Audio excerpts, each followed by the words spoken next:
Camp ছিল মরুভূমিতে, ওইখান থেকে যাইয়া কোনো জায়গায় পার্ট টাইম করার সুযোগ ছিল না। এখন আছে, এখন বর্তমানে হালকা পাতলা কিছু করি। তার মানে আলদাওয়াতে আইসা মানে ফার্মেসিতে আইসা আপনার একটু ভালো হয়েছে, এই ডিউটিটা আপনি আগে পাইছিলেন না। না না, আগে পাইছিলাম না, আগে আমাদের কোম্পানির কন্ট্যাক্ট ছিল না, পরে পাইছি, আর ওই কন্ট্যাক্ট চলে গেছে, তার জন্য আর কি।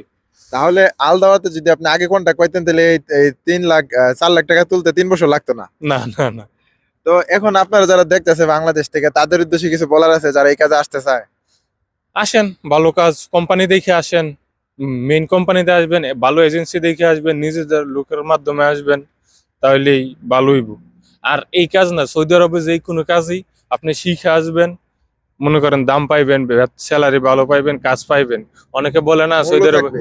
মূল্য থাকবে, অনেকে বলে না সৌদি আরবে এসে কাজ নাই, এই নাই, এই নাই, ও নিজেই কোনো কাজ জানে না, তার জন্য কাজ নাই। কাজ শিখে আসলে অবশ্যই কাজ কাজ আছে। কাজ আছে।